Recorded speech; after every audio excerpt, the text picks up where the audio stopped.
Good evening, everybody.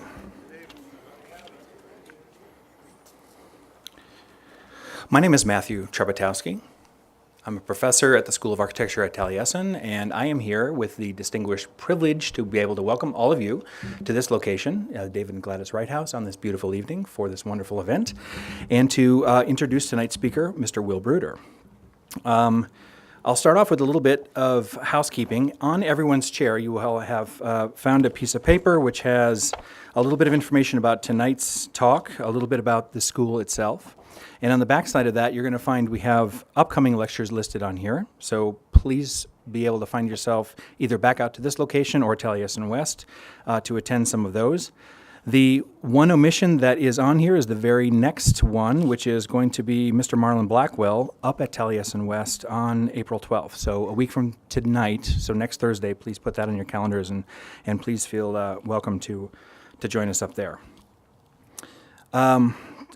Tonight's talk is registered for continuing education, so we have a sign-in sheet for anyone who needs continuing education credits for the American Institute of Architects. And we would like to begin by offering some thank yous to our sponsors, the Rio Salado Architecture Foundation, which helped make this talk tonight possible, as well as the Arizona Community Foundation. And I also want to reach out and welcome everyone to stay for a reception after the talk. Will has said he would be more than welcome to stay and talk more thoroughly about the work and about any questions you guys might have afterwards. So welcome, everyone. Oh, and last bit of housekeeping, if anyone doesn't know where the restrooms are, there are facilities behind the guest house behind me. If you guys leave this location, do be mindful of the height of the concrete around you. If you have any kind of elevation to you like I did, I bumped my head on one of these suckers last week, and my neck is probably about 1.5 inches shorter, so do be cautious of that. If you have a spring in your step, appreciate it.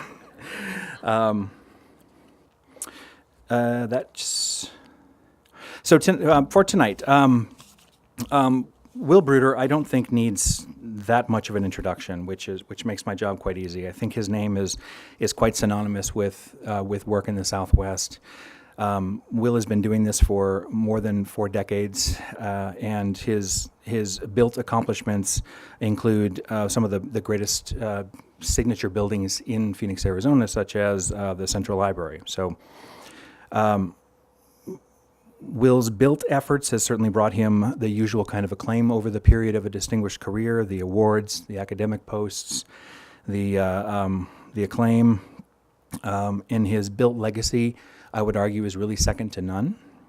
However, tonight I want to talk just a little bit about the human legacy of this architect. When I was still in undergraduate school, back in 1995, at the University of Wisconsin-Milwaukee, I first had the opportunity to hear Mr. Bruder speak. We had just built a brand new school. It was the anniversary of our school, so we had a brand new building. Our dean reached out to Wil to give the keynote address, and let me tell you, this man came prepared. From my memory, that talk went at least 2.5 hours. And that doesn't count the 15, 20-minute break that was in the middle for people to go and take a break and come back. And this was on dual slide carousels. If anyone remembers what that tech was, we used to have slides, they'd fall in and they'd move. And so we had 2 of those going, and I recall at least 3, possibly 4 carousel changes during that time. It was quite phenomenal. My colleagues, my classmates, and I were held in rapt attention the entire time, and what we took away from that was the fact that there was no such thing as an insignificant piece of architecture. At that time, Wil had just completed, or was just about to complete, the Central Library, sort of a pinnacle moment, I think, in his career, but he walked us through absolutely everything. We saw additions to houses, we saw garages, we saw branch libraries, we saw worship spaces. And what we were left with was the passion and the interrogation that this man brings to absolutely every single project. And you have to understand, that's not something we would get in lectures often. We usually hear the brighter, happier pieces and not see so much the secondary work. But this man put us into a frame of mind that told us how stuff got done. And after several hundred projects, I think at that time, this was a guy who was getting it done, and it was inspiring to watch. And it was inspiring to see, and it was something that definitely brought me to the desert after I graduated to be a part of this line of thinking. Wil has touched some great architects, both directly through employment, through collaboration, through mentoring, through teaching, but also indirectly through his examples, through his speaking, through just examples of the work he's left behind. He has raised the bar for what the expectation of design can be in the Phoenix Valley. And as an architect here, I am a beneficiary of the work this man did to set the scene for how I can come here and do high-reaching work and do it with passion and with poise. So it's that example that I want to give a warm welcome to Mr. Wil Bruder.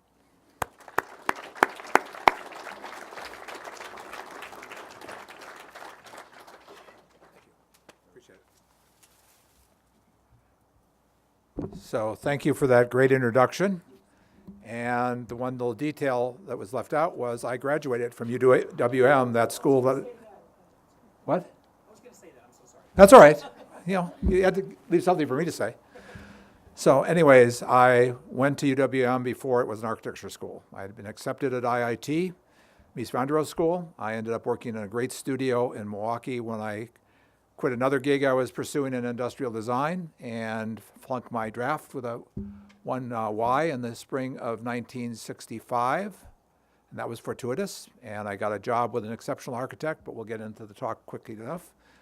But I was ready to give up going to a real education by September, to the chagrin of my parents. And I got a degree in BFA in sculpture. But I took engineering, I took urban planning, I took architectural history, I took philosophy, and cobbled together a pretty good education while working full time. So that was it was good. But anyway, and this was the 25th anniversary of the school. The school started of architecture the year I graduated in 1969. And the director invited me back because I guess I had some street cred, and he called me because he was the acting dean of the art school at that point, so he thought he could tap an old art graduate to give the keynote for the 25th anniversary of the school. But anyway, that's the background. So, from head, do I have to stay here? Wait, can you all hear me? I'll sort of stay here. I'll hold myself up. So anyways, the title of the talk is much how I think about life, what architecture is about. It goes from your head to your heart to your hand. And my hand holds a pencil or a pen or something that way. I can use that hand to choreograph and with little pointer sticks across the boards of computers, but I'm a paper and pencil guy. I work to scale. I think about scale. I don't preconceive anything. And we'll get into that journey a little bit tonight. I hope I'm a good listener. And we'll talk. How many students are in the audience tonight? I was told this is a student event. Wow. Okay. The whole lecture is for students. So hopefully the rest of you won't get bored. But by virtue of your being here, I think you're all students of architecture because that's what it's about. And again, it was intriguing because this is a very privileged place for me to be standing, and it took me 13 years to get in this house. Back in 1967, 50 years ago, I was an apprentice with Paolo Solari at Cosanti, and I remember you used to come through an orange grove up from Exeter going north, and I rang the doorbell properly with all respect with my normal gig to see, normally you got in if you're courtesy a doorbell ring, but if it's a monument like this and you're David and Gladys Wright, they just said, no, not today. And then I proceeded up through the orange grove. And I had this whole sequence of slides for years through the orange grove before the police were called. And I never got arrested, I never got called, and I just turned around and said, thank you. And so after 13 years, I finally got in the house, and it was apocryphal what I learned. But we'll save that maybe for the closeout of this lecture, because this is truly, it's not what you see, it's what it is and the energy that it's there. So it's a real privilege to be in this courtyard. And so from head to heart to hand, back to Wisconsin. I'm basically 11 years old. I've moved to a new neighborhood in the northwest part of Milwaukee, and somehow on my bicycle, I'm curious. It's a construction area because it's suburbia growing all around, and I take off one day, and I'm riding around, and I come upon, at 92nd Street, this funny circular building. Here we're standing in the court of another funny circular building, but it was a curious building. I had no clue. It was under construction, and I crashed the construction fence. I proceeded to tell my folks how excited I was, and they said I had crossed too many roads that I shouldn't have at that age, and so I never told them again, and I kept going, okay? But I was a real respectful kid, but this was something special. So in large part, I'd like to say that that building had a lot to do with my being here tonight, but that was Frank Lloyd Wright's Greek Orthodox Church, it turned out. So that was an 11-year-old, and because I had a great fifth grade teacher, Miss Tim, I learned about drawing and seeing and doing all kinds of things. And I was sitting in my fifth grade classroom looking across out the windows, and I was drawing with crayon and ink, making drawings of accurate elevations across the street at the direction of Miss Tim. And little did I realize at that same moment, Paula Solari was drawing in crayons and ink, I should say, resist, same crayons I was drawing with, to do his great, magnificent drawings of City on the Mesa and Cosanti. Or Cosanti before that, it was the Cosanti that he was going to build. So that was at 11. I've come back from this gig with GMI, planning to be a great auto designer, great industrial designer. It was a co-op engineering program at GMI, school in Flint, Michigan. I knew that industry wasn't my calling, and I wanted something more individual. I decided architecture would be that.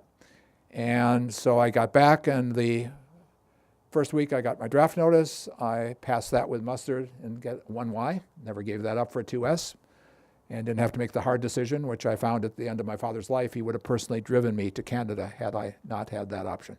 And he was of the Great War. He was all the chapters of Europe, 82nd Airborne. And I'm so happy that I heard that from my father. But anyways, I get back, and so the Sunday night after that failure, you're having dinner at your sort of church friend family at that point, and Mr. and Mrs. Terry and their daughter Candace, they invited me for dinner, and it was sort of that sister-girlfriend you had, but she was my sister. She thought, whatever. But anyways, at the end of that evening, Mr. Terry said, "What are you doing tomorrow, Bill?" At that time I was still Bill. I'm now Wil, guys. If you want to stay friends with me, I'm Wil. And so anyways, I said I'm going to get a job with an architect. And that was back, anybody here in the room remember Yellow Pages?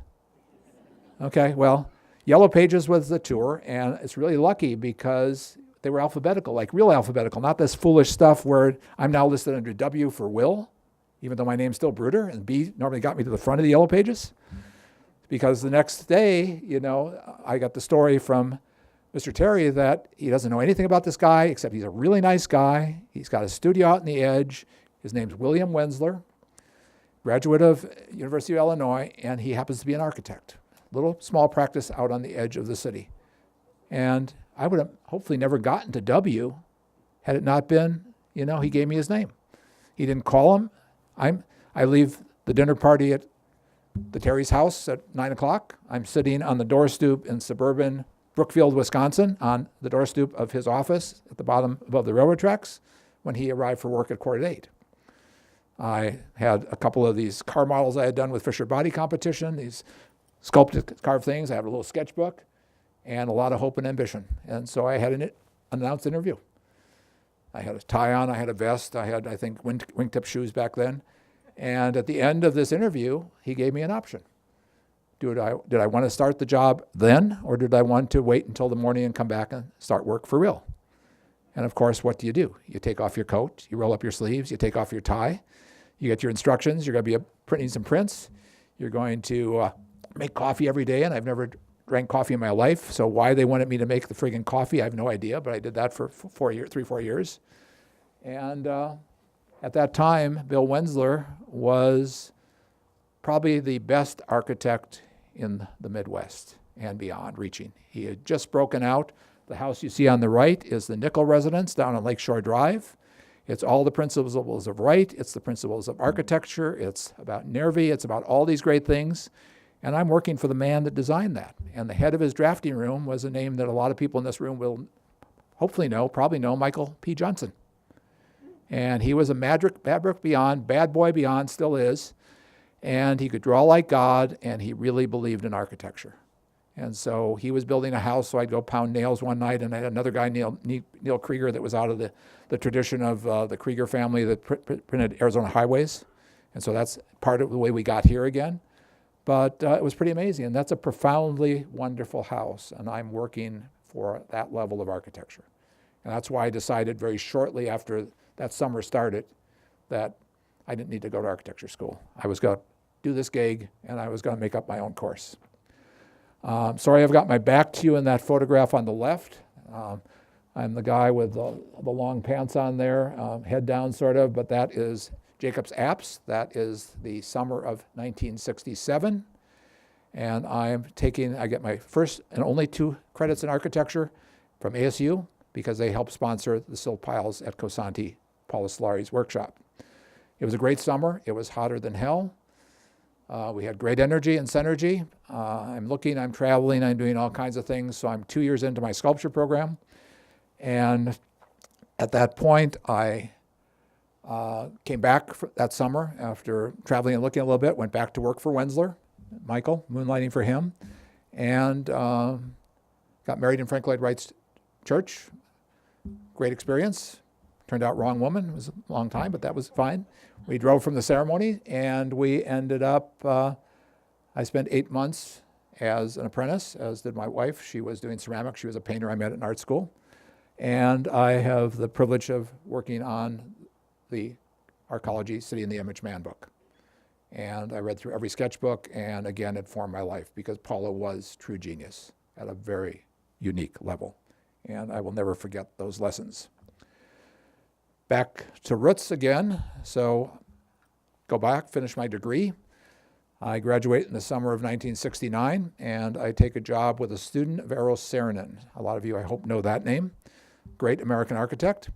And it turned out that along with Frank Lloyd Wright's church being built, the War Memorial Art Museum that you see in the image on the left by Eero Saarinen was being built at the same time I was discovering the round church. And by coincidence, the man I would take a job with when I'm fresh out of school would be Gunnar Burkertz, who was a young man working for Saarinen and detailed all of the stair railings and major details in that museum on the left. Spent a year with him. Again, phenomenal learning experience. He was in Birmingham. He was on Arise. And when he built something, it got on a cover of a magazine. He was very interesting. And ironically, that model on the right is a model that I built because my key project there was to be the lead designer for the Houston Museum of Contemporary Art, the CAM. And it got built. And so the irony of his working as a young man on Milwaukee and this. So that's background for the night. I come back here in 1970. The last winter was very cold. I was doing a research trip to Canada, the film. Remember film and cameras? Film? Got that? Film? Okay. It doesn't perform well at 28 below. It cracks in your camera, okay? And so I decided at that point that the horizon of Arizona was good. I went to Washington, D.C. to the Corcoran Museum and helped Paulo install the exhibit, the great exhibit at the Corcoran Museum when the image book was coming out. I came back to Phoenix in August of 1970. I worked for some very Earl Florence, Michael Goodwin, and started moonlighting immediately. And some of these things that I've talked about is I did patios. I did a lot of patios, and I'm doing patios again today, so that's cool. I did things, and one of the guys I was doing a patio for, John Galloway and his wife, Nelda, they had a little piece of property up in Pinewood, and it was a very tiny lot in Pinewood on the way to Flagstaff. It was a 1,000 square foot cabin with a $10,000 budget that had to sleep 13 people. Okay? And so that little cabin that you see there is that evidence, and we built it, and it was sort of Tom Sawyer time. And I had the lawyer from the state, who was the client, John Galloway, prefabbing in his garage for spring, and then we went up in about 3 or 4 weeks. We got the whole house roughed in where you could almost occupy it, and there was another year plus of finishing it up. And that was ironic because that was a really interesting project. I had another mentor at that point, Paul Schweiker, on a mountaintop in Sedona. but I'm doing everything from the very primitive light fixture to the fireplace to the bunk beds. It's all happening. That's architecture. And you're making it yourself. About the same time, later that year, we had acquired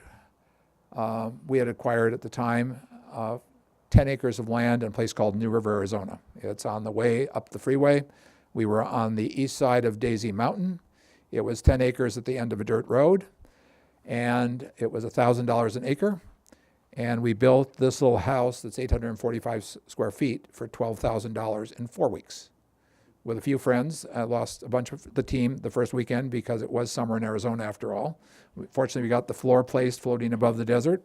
And from that little galvanized, corrugated clad, breezeway porched house, which was studio and home to begin with, and that is a galvanized metal floor, and that is a lot of primitive materials, and I like materials, and I'm a sculptor, and I feel materials. And then I would proceed to go on, and I don't have the pointer, but the far right slide with the rainbow over it. That was my studio. It was built in 1979, poured concrete. It took about 3 months instead of 4 weeks. And that's where I practiced I was on the property for 25 years, probably 26 too long. And I really fortunately grew up in my life and realized that architects don't belong on the edge. Don't believe Frank Lloyd Wright. It's not right. No pun intended. Don't believe this living on the edge stuff. Architects are about making community, about making cities, about the quality of life that cities are about. That's what architects make. Our places and communities and the spaces in between their buildings are as important as anything. But I woke up after 25 years. We'll talk about that story in a minute.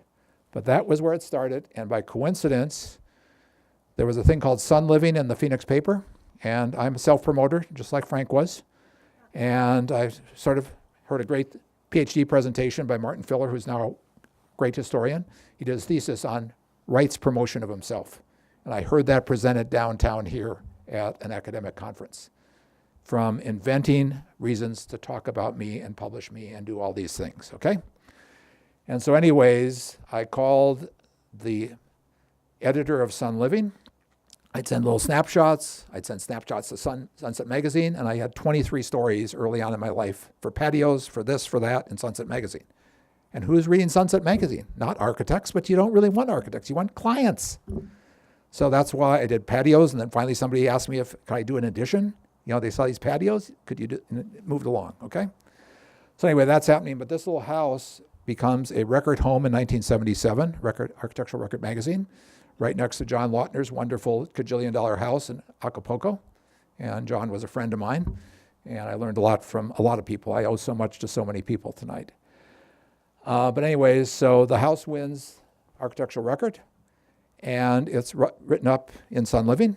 The next week, Bruder wins again, because that little cabin I just showed you had won. I doubled my fee. So it was 10% fee on a $10,000 house, and I won a $1,000 award as the best use of plywood in the year 1977, I guess it was. And so that got the name out there a little bit between all those little articles in Sunset. So moving along. You're working on a sheet metal contractor's building, and you're making all the parts and pieces. It's called MCOR. It's down on Washington. It still exists. It went through several iterations of growth. And just the contractor I met doing the AC on one of my jobs. And you're back in the back area building furniture or something I was doing at the time on a Saturday. And all of a sudden, David Platt comes up and says, Will, would you be interested in doing a house for me someday? Yeah, okay, I don't know this guy, but sure, why not? That sounds like a nice, admirable thing to think about. Well, the next week when I saw him, talking about some details that we were working on, because we built the furniture, we built everything, okay? And he said, that house you promised to do for me? My wife and I bought the lot last week. So there we are. That's a project, okay? Not much money, put a trailer on the site, and what then proceeded to happen was all the Taliesinites here, and anybody that knows the gig, that's called desert masonry. That's Wil does desert masonry, because I have a strong-backed guy that has great energy, and he's a great craftsman. And so we did this 30-60-degree house, and it took a year, 48 weekends, 4 weeks off for good behavior. We built those 3 pairs of walls. And they're 3 foot thick, and the stone was gathered from the roads around north of Deer Valley Road. And as soon as the walls were completed, so you enter at the one point that you see the front door on the right, and some of the boulders happen to fall out of the wall, but we just left them there. And on one point, on the north point, are 2 bedrooms for the family. The master bedroom's on the southeast corner, the entry's on the southwest corner, and the triangle in the center is the living room. And Dave proceeded to assemble a 60,000-pound truss made out of recycled oil pipe in the center off to the side of where these walls had been built in 48 weeks. The steelwork, which he was more facile at, and all the prefabrication things went quite well. And that roof was lifted in 10 minutes by a crane, and then the house was completed. So that's the entire roof that you see in both images of that element. And there's all these stories that we could tell, but I've got another 6 trays of slides here, and you got to get through it tonight. First patio was for a man named Rocky Rothermel, who I thought came from one of the stories in the Republic about a patio I had done for the Caldwells over in Canton. It turned out he got my name from a lawyer who didn't like what I told him when he called me up on North Central because he wanted to do a backyard shade structure. And we walked around the whole thing, and he had spent all summer, before talking to anybody, moving dirt in his backyard to the wrong place. Okay, by hand, by wheelbarrow, and my solution was we have to start by really putting it over here, not over there. And he didn't call back. He was, that wasn't his gig. But somehow Rocky got a recommendation, and I guess he liked the sound that I was so audacious or whatever. And Rocky was a produce broker. He was a legend, iconic guy, and we did some patios together, and we started doing projects. And this is the backyard of a $28,000 tract house, split level off of Northern at about 45th Avenue. You can see the neighborhood across the fence. We started with these shade environments and light fixtures, and then the dining room, and then the entry. And it was a triangular cul-de-sac lot. And so there was this pie-shaped piece where there was a horseshoe pit. And so he was a produce broker. He worked from home. Produce brokers are very kind to their clients. Yes, Mr. Morey. Yes, sir. I think we can get you the lettuce for Thanksgiving. Yes, sir. Then he would pick up the other phone and talk to the farmer. And then it got a little bit more brutal, okay, a little louder. And then he started talking to the truckers that were going to do the deal to take this lettuce to Kohl's in Milwaukee for Thanksgiving.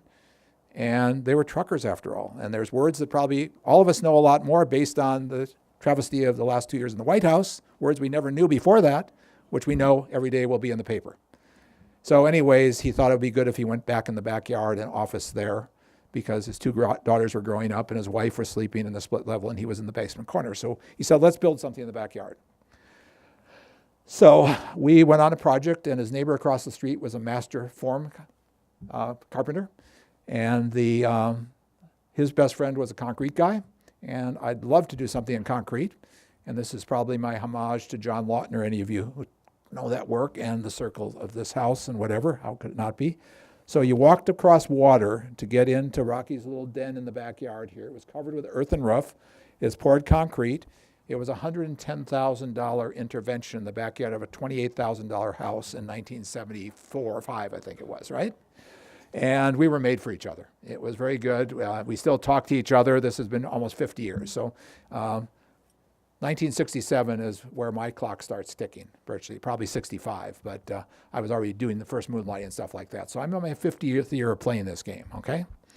So anyways, this little studio became this retreat, and everything was custom, from the cantilevered desk to the stainless steel custom double phone, and it's a sad thing. And again, as I stand here tonight, architecture is a very, very fragile art form, okay? So you are seeing things you will never see in your life, and it still sits behind the fence. I went looking for it a few months ago. And then things evolve, and one of the first remodels, I have a client, the Matthews, Jim and Pat Matthews, again, lifelong friends, but they were from New Mexico and wanted to do an adobe house. And we had a cul-de-sac over on 107th Avenue, just north of Indian School, south of Camelback.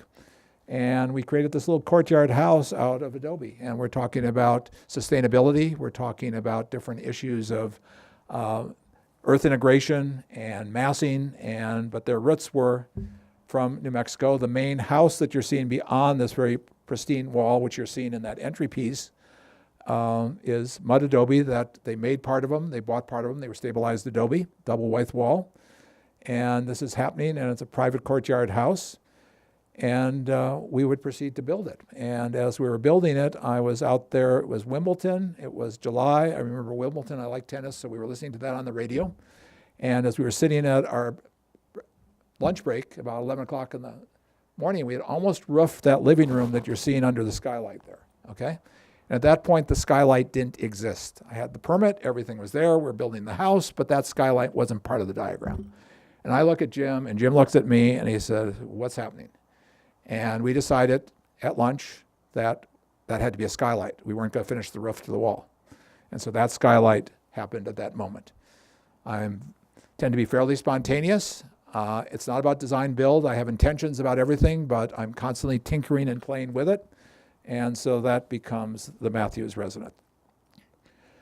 This is the client comes to you with a lot in Cave Creek, and they're from Florida, and it's a couple, and they've always dreamed of a stone house. But their budget has nothing to do with building a stone house. And so you innovate, and they're going to sort of be their own builders, sort of. She had the root of carrying a legacy on her back that her parents commissioned Frank Lloyd Wright to do a house in Wisconsin back in the 40s, I think it was, or 50s, and didn't fulfill that. They didn't build it. And so she was not going to make the mistake that her parents had made. And so we built this house, and consequently, the budget was fined for broken block rescued from trucks that were going to the landfill, defective concrete block. And with unskilled labor, we did these very rusticated walls. We sandblasted them. We gave them unity. It's this crescent-shaped house tucked very nicely south-facing over a pool in the desert north of Cave Creek Road. And so things are moving along. There's a bunch of things. I've got my first public thing. I've got some the Beverland Credit Union. Life's going well. I'm a couple people, 2 or 3. I built Doc Johnson's house, and that's what sort of funded the little concrete studio in '79. And I decided, I took on the belief that when I was basically 40 years old, I would apply to the American Academy in Rome. I know history, I know reading, I know a bunch of things happening. And before I go to Rome, because there's 3 guys sitting in the front row, three families sitting in the second row back here. And we have Ken Laurent, who's in the middle level, and he's a little bit my senior, not a lot, but a little bit. And he was Dad, and his son Mickey, and his son Todd. So please stand up, the 3 of you. Okay? Everybody in the audience, this is why I'm standing here tonight. Okay? If you think craftsmen don't exist, you saw 3 tonight, and they're still very much alive, and they're very much doing things. So this is the Laurent family. Turned out I didn't remember. All of our minds go a little bit. I was talking to Ken tonight. How did we really meet? Well, he was doing carpentry at the Phoenix Day School for the Deaf in the auditorium that we were doing. And he was working for Carver, who was the contractor who I did this little office building with, the guy that wanted the stone house. And I met him, we talked, and things were there. And then I'm doing the Rosenbaum house up in Cave Creek. And that's going to be sort of owner contracted with the architect, sort of, because I'm this owner builder guy that sort of comes with a nail apron and my Volkswagen and a hammer and puts these things together. And they became the master carpenters. And at that point, I think, Mickey, you were probably about 16, 17, 18, 22, and your brother was about 18? 14, right, okay. Okay. So the 3 of them were the lead band, cabinet work, fine carpentry, you got it. I had this great stonemason. And so these are craftspeople. So that's in 1983. And I would be 40 years old in 1986, born in 46. And I'm having an exhibit in Chicago. I'm totally exhausted. And I come home after this exhibit and this lecture at the Graham Foundation, and I realize, damn, I made this commitment when I was 40 years old. I was going to apply to the American Academy. And I had this big dream of doing this fancy portfolio and all this stuff, because to get in the Academy back then, you had to have a portfolio to show your street cred, that you were worthy of their support. You basically had to write an essay of 25 words or less, and you had to have 3 references. And that was how you were considered for this privilege. And so I end up taking a 3-ring binder for my portfolio. I put my work in it, sort of semi-embarrassing, but I said I was going to do it. And I wrote 25 words or less, and my basic premise of my essay was, and this is for all the students in the room here, my basic premise, and it was a short essay. And it was basically, I was going to study how the history of architecture from Etruscan to Roman through the Renaissance affected 20th century modern Italian architecture, with the centering of that being a man named Carlo Scarpa, who was dead at that point, died in 78, and that was going to be my journey. So that was my essay. I was going to tie materials and making. And I went to the brick kilns where they built the bricks for the Pantheon, I did all this research and stuff, and I got this gig, right? And then the other thing, you had to 3 references. Well, I had my friend Antoine Predock, who some of you know, that did the art school down here as well as the Science Museum. And I knew him when he was Tony. When he went to the academy, he became Antoine, okay? But anyways, he was one of my references. My mentor, Paul Schweiker, was one of my references. And the third reference was Carter Manny of the Graham Foundation, one of the premier things. And maybe it was the references, maybe it was the essay, maybe it was the work. But all of a sudden I got this letter in February, and I was on a job site, and it said, call the academy had called. And well, we've all competed enough in this world to know that whether you're an author submitting a book, whether you're an architect or whatever, people don't call you to give you a pink slip. They just put it in the mail, or they don't call at all. So I knew their calling was probably a good sign, and I didn't sleep very well that night. And I won the grant, which was for 6 months study at the American Academy in Rome. This is the academy. It's a building by McKim and White, famous architect. It's on the tallest hill. Of course, we're Americans. It's the tallest hill in Rome. You look down upon the Vatican. You look across Rome. It's the tallest of the 7 hills. And my studio was the center window at the top floor up near the attic. That's my studio on the center slide. And that's the view I would wake up with at dawn, because I'm an early morning guy, I always have been. And that's how I'd wake up and discover what I wanted to do when I grew up. And it was 6 months. I had a studio with about 10 people. We had a bunch of work happening. And when I got it, it's, I can't do this. How am I going to leave? I figured out how I could and made it happen. Part of that was a young man that hopefully some of you are, well, we're competing tonight. I don't know what his audience is, but we'll talk about that tomorrow. Wendell Burnett's lecturing tonight at the ASU Art Museum because he's doing the thing. So Wendell was my staff, and I came back twice, and it was all good. But so my life is pre-Rome and post-Rome. I'm 42 years old. I would come back, and things would really, I had time to clarify, I had time to think, I had time to, and I think one of Wright's biggest mistakes, and had he taken Burnham's offer to go to the Beaux-Arts, I think he would have been better than he was. That was a big mistake on his part, but that's my humble opinion. So I come back, and what we're going to go through right now is a post-Rome Wil Bruder. And I had the good luck to get a little Petroglyph Museum for the Corps of Engineers. It's a 7,000 square foot building for the Corps of Engineers in the face of an earthen dam up off Deer Valley Rock Road at a petroglyph site with 1,600 petroglyphs. And it was 7 years for 7,000 square feet. So I got back from the academy in 1987, fall. I was there for 6 months. And this is one of the first things that sort of comes down the pike in 68. No, excuse me, not 68, 88. So anyways, the building's off in the distance. It's stealth. Those are petroglyphs on the left, carved in the rock, not unlike the ones out at Frank's place. And we have this 2-mile-long earthen dam that you can see from space. It's sort of like the Nazca lines. The building becomes a bridge through time. It's this funny boomerang-shaped building. You go across the outlet works, you enter in. There's no windows really, there's skylights, and you're extruded out the back of the building on the trail. You go down to the main petroglyphs, and this is still available for viewing. A lot of people, hopefully some of you have seen this. It's weathered very nicely, and it is a time machine. And I enjoy this image. Most of the images you're seeing tonight are by Bill Timmerman, one of the great architectural photographers we have in our own community and the world. And so there's the building in black slag-clad precast concrete. That's a little lecture area there. And there you can see the skin. And at that point, I'm teaching a class at U of A. I'm doing a studio over in Superior, Arizona, right next to the smelter. And I fell in love with the slag pile because all the slag flowing down is this black, purple, just crusty stuff. It's gorgeous. And so I'm doing a building on a site where all of the rocks are patinaed with a black natural patina and peck through to make these symbols and have this conversation. And so I wanted my building to be stealth. I wanted a black building. And so we used typical warehouse construction like you see on Deer Valley Road for all the tilt-up offices and business buildings.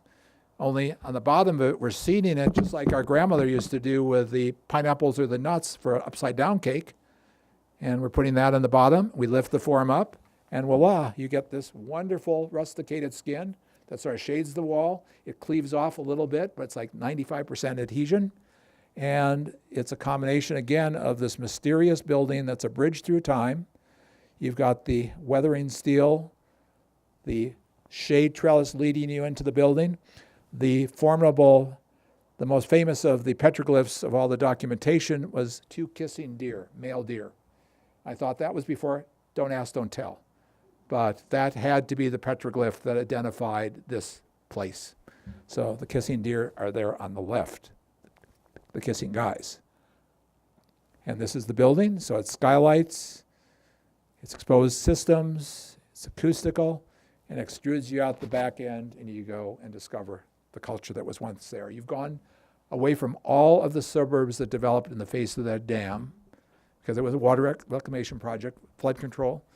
I saw 14 American flags on the way to the job every day because all the subdivisions flew a flag to make them more special than the next one. And then you came and you went back through time and you were left with the relics of the Indian cultures. So it was 1987 when I returned to the desert from the academy. It was 1988 when the rock art happens and the broken block house. A lot of things are happening. The studio's busy. I'm working on Troy Library out at Metro Center. And suddenly there is a portfolio selection process by the city of Phoenix. And Terry Goddard oversaw a great bond issue.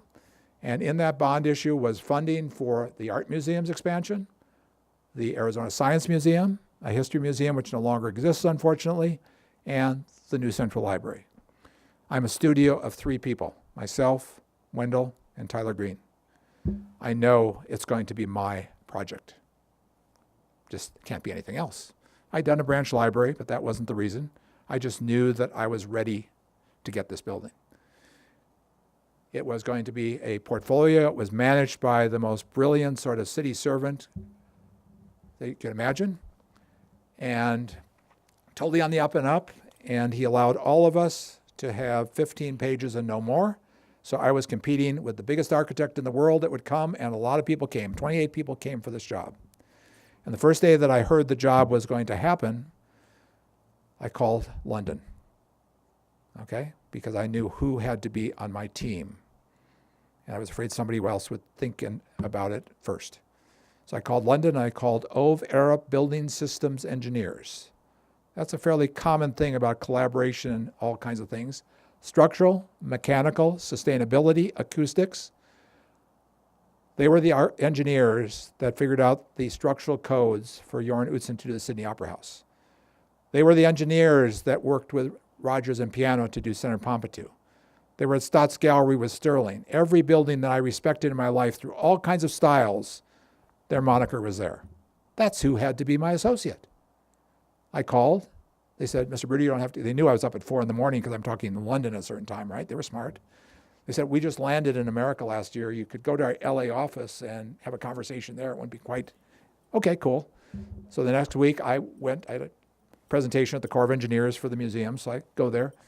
I take my little humble portfolio, walk far. I screwed up on the address. I walked for 4 miles in the heat. And I got there, and there was Peter Budd, very proper Peter Budd, who's the head of the operation. And he basically was interested, and there was rumor that they got behind young people and all this stuff. But I put it out there. The next week, Charlene Silverman shows up in Phoenix, who's one of the managing partners, to check me out and see where it's at. So I take her to an under construction. My biggest building to date at that point was 10% as big as Central Library, 30,000 feet, the Troy Library Edition, and a couple houses and my studio. And sitting in the driveway of the Weiss Guys Car Wash on 43rd and Glendale, she gets this weird look on her face. I said, well? And she said, we'll go with you.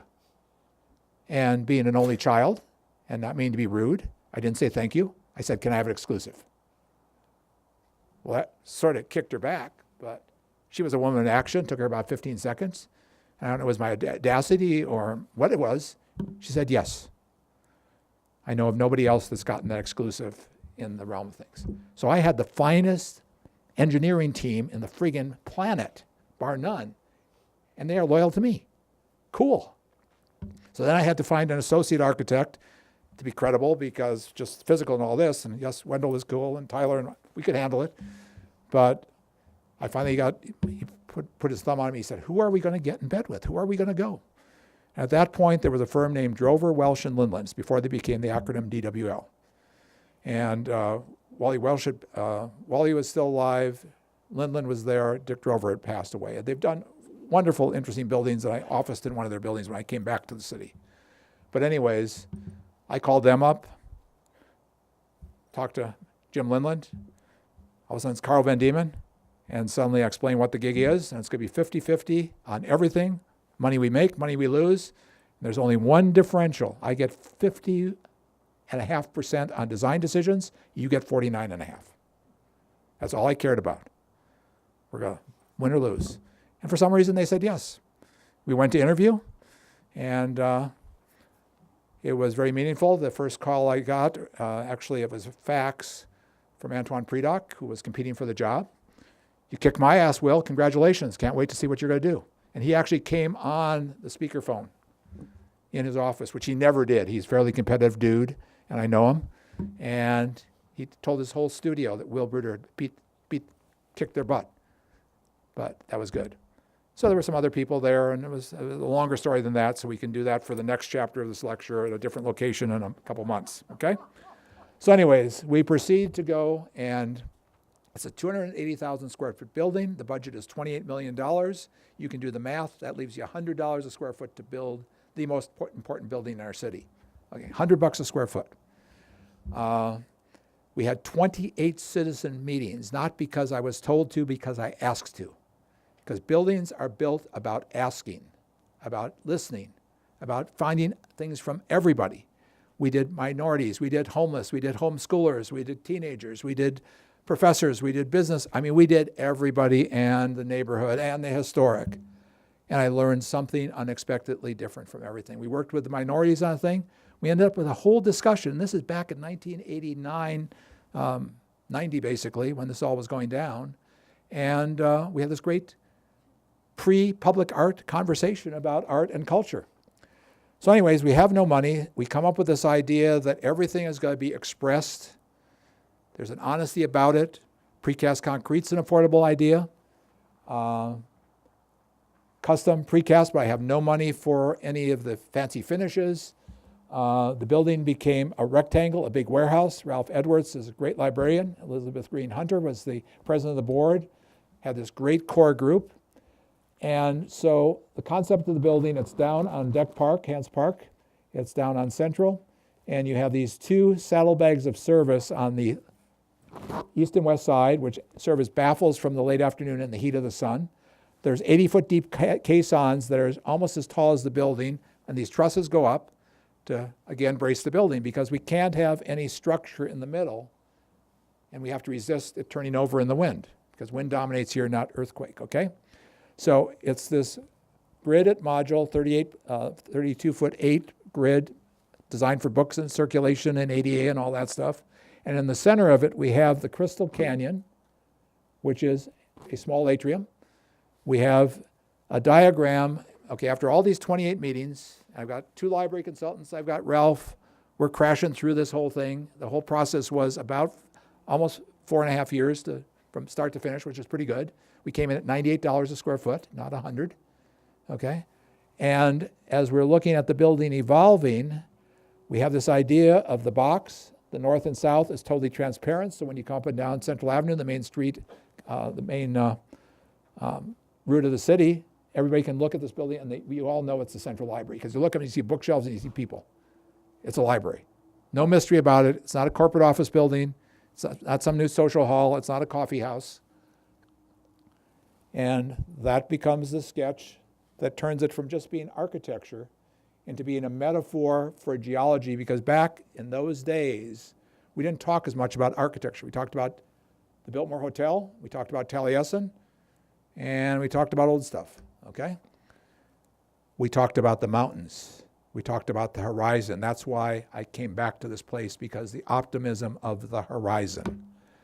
And on that horizon of Arizona, we have Monument Valley, and we have this whole idea. And so the saddlebags took on this both functional as well as poetic quality.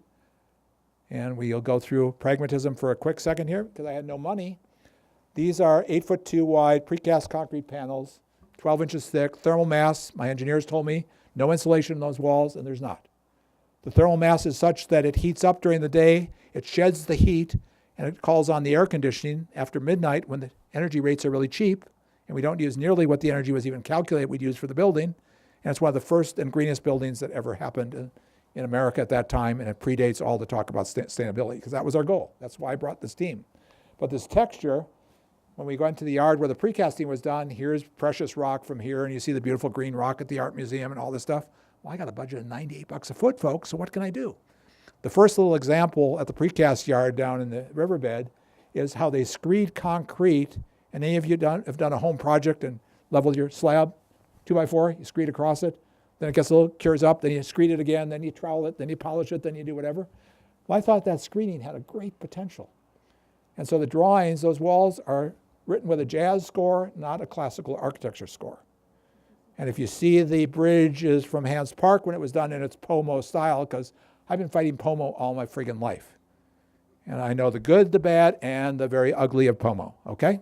That's another lecture.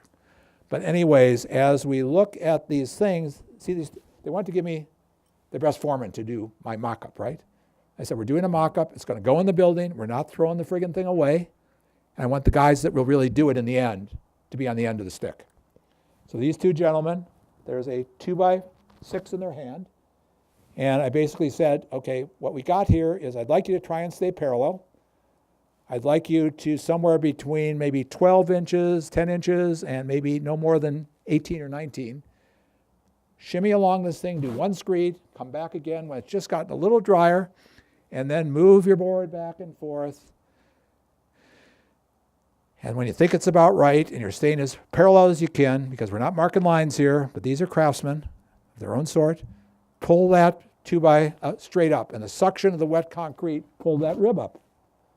And then they shimmy again, and they pull it up again. And the whole building, the exterior of that building is that texture. And look how it dances in the sun at high noon, how the building becomes a chameleon. If you're there at high noon and you're not watching the skylights, which you should be, but someday when you're not watching the skylights, go outside at high noon, and the walls look black with razors of light on each one of those ribs, like you see in that photograph on the right there. So that was the story of the concrete. Now, some of you, anybody here remember the old Hayden Flour Mill is still there. You know the concrete cylinders down in Tempe? Well, for a while, they had these metal cylinders, silos of metal, and they were fabricated very quickly, and I'm doing a curved architecture. I need something cheap, and I had this crazy idea that this is the main library and this is the copper state, so we did copper skin for my $98 square foot building. So we went to the Balin Grain Elevator Company in Nebraska. We sent them some sheets of copper. Wendelin, a couple of the construction team went out there, and they're running samples to prove we can do it. But now all the equipment at Balin is set up for a 4-foot wide steel sheet because that's the optimum of our culture. They make copper in 3-foot wide pieces. So my great dream of Arizona copper for this building, even though we're doing it in the Phelps Dodge building, a copper company, nobody could tell me where there were 4-foot coils. We found out after we made ours in Europe, out of European or South American copper, that there were coils that we could have had in Buffalo. But anyways, so you roll the pattern, you put it up on the building, and that becomes the skin of our metaphorical mesa, because that is what inspired the building. Again, it's those things we talked about, the horizon, the mountains, South Mountain, Piestewa, Camelback. These are the things we talk about that are really the markers of our landscape. And this abstraction that you can see from the freeway that you see in the image on the right, this became this building for our community, a true piece of poetry and pragmatism that celebrates the Southwest. The north and south have these wonderful louvers to control light on the south that are operable, these shade sails, which are a different aspect of light on the north side of the building. And you come down, and the scale reaches out with these cantilevered beams, and we cut a canyon of stainless steel, and that's just like the shingling of wood that Wright would use in his battering, that you see a little bit of this on the shadows right now. See how the block is slightly canted out and you're getting the shadows? That's the same principle as he used with the wood boards on the Pawson House, which was on 32nd Street. Some of you might remember the old shiprock. And so that's a homage in 4-foot by 12-foot sheets of stainless steel to Frank Lloyd Wright's shingle of his Unitarian houses. Compression, you come down into the canyon. The canyon's the Crystal Canyon. It rips through the whole building. It's about section. Think about the building. It's a weird diagram. I don't know if any of you have asked yourself about it, because I didn't even tell my library consultants or anybody till the day I rolled out the options. And the options were that you could put all the public functions of the library on the first 3 floors. And like all the main libraries back in that day, you put administration, tech services, storage up on the high floors. Because libraries notoriously had cheap hydraulic elevators that moved like snails and still do. And so I looked at my areas in this building, and a floor plate was basically a little over an acre and a half, okay? And so the main collection by the programming done on these 28 meetings was that I needed an acre for all the nonfiction books in my library and 320 reading tables. Okay, so that's where things were at.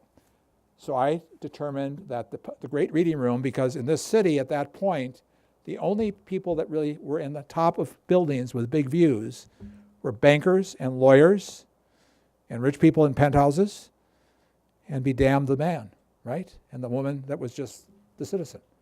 So I wanted to give this public room at the top of my mesa to the public. And so I present the idea that we're going to go to the top, and we're going to solve this problem by putting the 3 fastest elevators in this city in our building. And they are still the fastest elevators in Phoenix, Arizona. Everybody's freaking out. Library consultants are, what?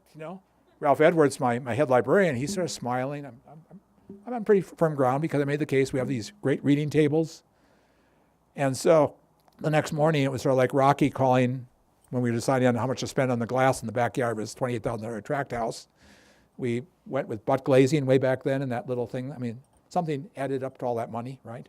It's small and everything costs, right? And I called Rocky about 6 o'clock. He was the lettuce broker, right? And he said, "What took you so long, Will?" We had been there all afternoon that Sunday ruminating about going to a conventional window system.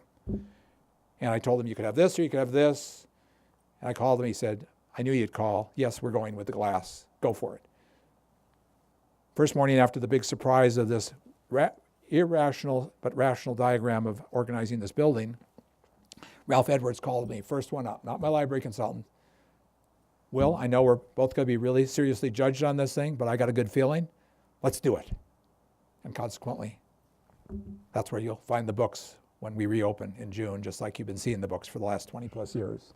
So that's the Crystal Canyon. It gets its name because it tapers and it's curved in plan. Those are those elevators that go so fast you can't even take a picture of them with the red lights on them.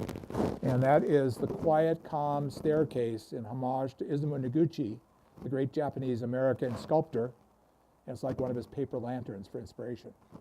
And that staircase, more people walk to the top of this building than I ever dreamed, because the rise of 6 inches to the tread of 12 is the rise to run of a stair in the public realm of great cities. And again, yes? Okay. Thank you.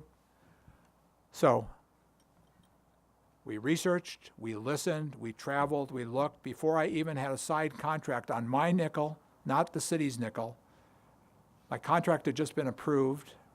Yeah, just been approved, but it wasn't in iron yet.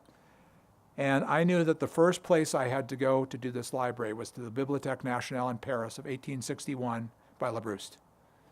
And that's where I stood off the first step in a little odyssey we funded to go to Europe to set the bar. Because if you don't set the bar, you don't know how good you can be. You always got to reach higher. You can't just be the norm. And what are your goals? What do you want to see? Where are you at? So anyways, I stood in that space on the left. It was about the invention of structure. It was about these skylights and daylight. It was about letting your heart soar and your mind is the kind of space where the hair on the back of your neck rises up. And down at the bottom are all these reading tables with little green reading lights. And this is before electricity is just starting to be a thing. And I think I did a pretty good job of respecting the inspiration of that moment. Because we have the great reading room now on the top, we have our precast concrete structure, but again, what I assigned to my Arabs, Mike Ishler was this great lightweight structures engineer. I said, okay, this is the game. Okay, and I'm going to pick up the course here pretty quickly, and there's still a bunch, but we'll move along. This is a good story. I knew when I came back here, I had a little gymnasium I was doing down in Guadalupe. Some of you know Guadalupe? Okay, and I'm working for Michael Goodwin, and he's a Republican, not against any Republicans, but Guadalupe is obviously not Republican. And so they hadn't voted really. So I got a day and a half to design their gymnasium. I was his lead designer. And so I designed a beautiful masonry building. It's a little gymnasium. And I go there because it's in Guadalupe and I'm working in Tempe. I take my whole crew down there at lunch hours to see the, brown bag. That's what you do when you're an architect. You go see construction sites, right? Especially if they're yours. I walk into this little concrete and block building and it's high noon. The roofing material isn't on it yet. So there's a little crack between the precast concrete and the beautiful concrete block wall, and light is streaming down both friggin' walls. Never forgotten that, ladies and gentlemen. Never forgot that moment. So that's why when Mike Ishler's on and he says, what do you want the room to be? I said, I want a roof that floats on light for real this time. Because I went back to that gymnasium a week later and it was roofed. I was embarrassed, but it was a nice building. But anyway. So that's a 6-inch skylight, 300 feet long on the east and west perimeter of this building. And the sun comes across from the east. It cascades down the west like a curtain of light, and then it climbs the east building. And then at every column I told Michael, I want not a roof, I want a skylight. So with this cable tensegrity system, in the spirit of Buckminster Fuller and tensegrity, we have a floating roof on my $98 square foot building, where to this day, and all of you can go back this summer now that you've come here, because on the solstice, when the sun comes over, it's a 7-foot disk of blue light, which cools the place, and that's the color of a glacier in Alaska that I had recently seen. And you gotta have a sense of humor to be an architect too. Again, it's hotter than hell on the roof, and you have these pools of glacial ice floating over you that cast the whole room in a cool thing when you know it's 130 or 40 on the roof. And there's that little polka dot there on the image on the right, 7-foot diameter skylight, 7-inch polka dot of clear light in the laminated glass. The light is, that little thing is not tied to a motor or any algorithm or any computer. The light on the solar noon, because the library's not open at dawn, wouldn't make any difference anyway. It's solar noon, which is about 12:32 with consistency, comes through that little hole, and these people are here. That's the typical 1,500 or 2,000 people that have been in that room for 25 years to see the solstice. And they're seeing every candle light up with a dagger of light, just like the ancients down in Mesoamerica and the Yucatan did at Chichen Itza in the solar observatory there. So architecture has this ability to place us not in the Southwest, not in Phoenix, not in Arizona, not in America, but in the universe. Architecture does that because that's the way the sun works. That's where the big idea is. So we're through the library, and we could do another couple hours on that, but we'll move on. Meanwhile, things are starting to happen well. I get a job for the Teton County Library in the middle. I'm working in a whole different zip code. I'm from the desert, but I remember cold from Wisconsin. I remember all those things. And again, you listen harder where you go someplace you're not familiar. And I really like doing that and discovering what is the mode, what is the craftsmanship, what is the material. So I ended up doing a little advertising company on the left. I do the library on the right, and that's the first anniversary that I came for a birthday party for the building there. And on the right is the Mad River Whitewater Rafting Building. So I work sort of across the country. While I'm in the midst of the library, Temple Kolami comes along. Rabbi Herring. I'm Lutheran by background. I've done a couple of a Lutheran church and a Methodist church, and everybody wants to be a chief in a Christian church. When you do a synagogue, not the way. These are the people that are calling shots, and it's really a sensibility. You know, if I had to be something, I think I'd want to be a Jew, okay? It really worked that way. But anyway, they have no money in their budget. We're building this little building. We're doing a master plan. This is up on 64th Street, just south of Greenway. And our first phase is there. It's 11 classrooms, and it's a social hall. And in these first churches I had done, I made the mistake of thinking there'd eventually be a sanctuary, and I got suckered into doing a multi-purpose room, not thinking about the sacred nature of it as much as I should have. So this time, this was going to be multi-purpose, but it was going to be sacred for a long time, and that long time has almost been about 18 years now. But anyways, it's 2 masonry walls with butterfly roofs with light to the north and south on this ridiculous budget. Part of our first discussion, could we even afford to build something? So I got turned on by these pallets. So this is my mock-up that I discovered at the block yard, because I go hanging out at places like block yards and lumber yards and metal shops and all this stuff. And I was so impressed with the light and shadows that you got from the rippling of the blocks rolling around on the pallets as they moved around the yard, that I'm telling the masons there, this is what I want your wall to look at when you're done. Don't think, just make it a physical act. It's not an intellectual act. Aim for the string, set the block. If it's within that margin, tap it, plumb it, and aim for it again. I lost about 30 masons on the job, because masons are hired to lay unit masonry as flat and perfectly as you can. I didn't have the money, or I needed an effect. I wanted the magic, and I saw the magic. So we end up with these walls. At the same time, I'm asking, did that randomness, that cavalier randomness, there's straight and plumb, but there's rambling around. There's this serpentine wall facing to the east, which is really special, and it's the street besides, and it's leaning and curving and perfect. So I'm asking for these 2 extremes of ragged and rustic and perfection. And lo and behold, there is an important masonry wall in Jewish culture that just happens to vibrate with this wall. That's the Wailing Wall in Jerusalem. And there you can see the leaning curved walls there, very precisely built. There's the outdoor circulation space. And there's the light in this multi-purpose room / sanctuary. And the bema is on the eastern wall. And you turn the chairs to face north, and it's secular, and you change the walls to face to the east, and it's sacred. So it happened. And that was like $72 a foot. At the same time, we're doing the library for $98. And then some of you might remember the old Fiveplex, yes? Fiveplex Theater. That's Louise, by the way. She's the most important person in the audience. You know, I'm very lucky. We got the Lorentz, but then I've got Louise. That's the right wife, okay? Lucky guy. Very lucky man. So anyways, I like public buildings. I like them a whole lot. And this is a 6-plex theater next to the Scottsdale First Center for the Arts, smelling of urine and bad popcorn at this point, dollar movies. And the director had the idea that Scottsdale needed an art museum. So he got the city to buy it for $1.2 million, and we transformed it for another $1.4 million. And Robert Knight had the vision. And you have this vessel. We got rid of the Taco Bell on the front. We did this vessel of transition. We did the public art wall by Jamie Carpenter. And that was before Louise and I were even items. She was on the public art committee. And you can see the Carpenter wall is this beautiful textured glass courtyard scrim with dichroic colored glass in the joints. And that's the effect on the left. And the kids are playing. And that's sort of like Hopi sand painting in the desert with light. And then on the right, there's now an embrace of that space in a collaboration I did with James Terrell, and there's the Terrell Night Rising space in that garden.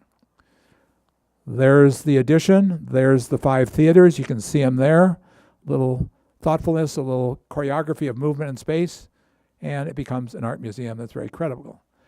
This is an invitation to Reno, the biggest little city in the world, filled with casinos and neon.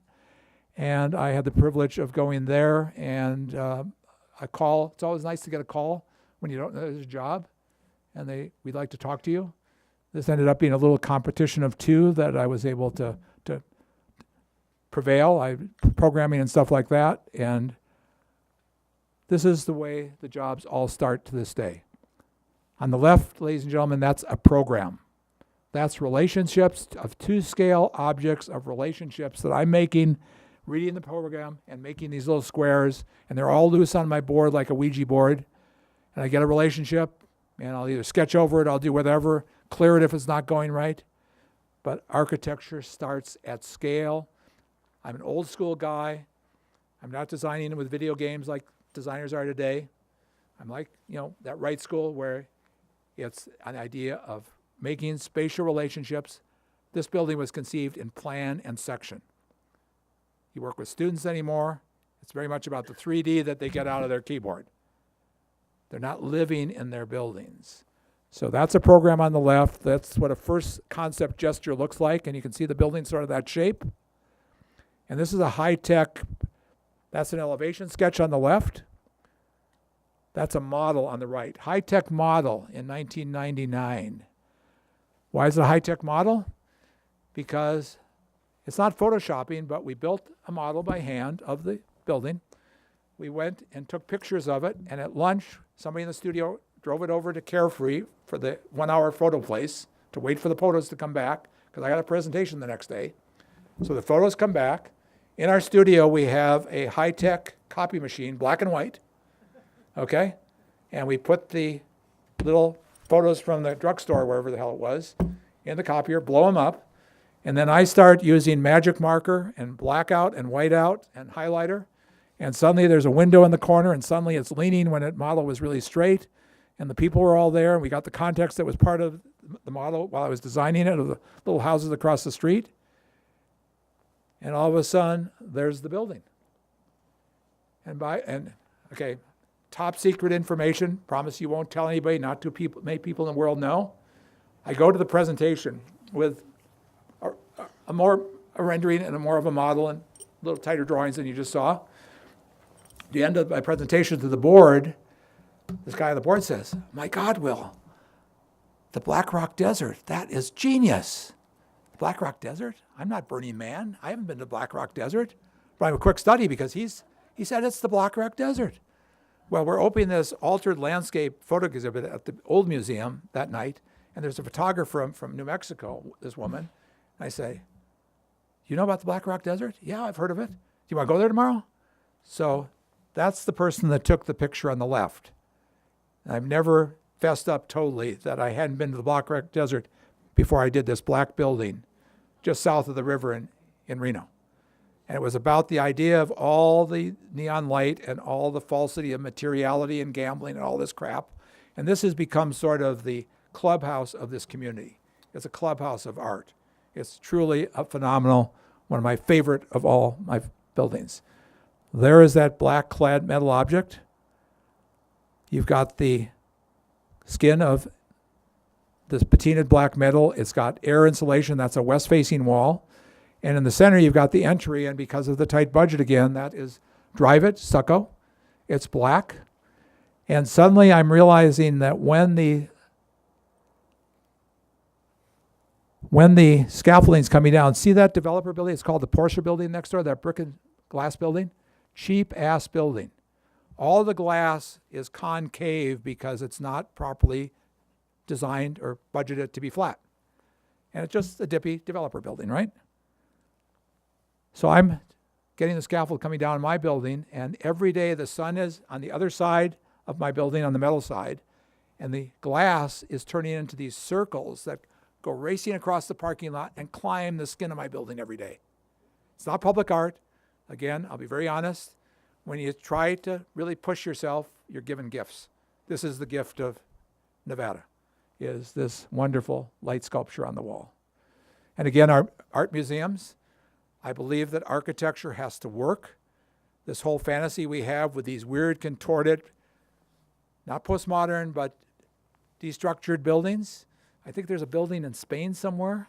I think it's called Bilbao. Okay, this sort of accumulation of these, yeah. What the hell's that about? Might be a sculpture, but I do architecture.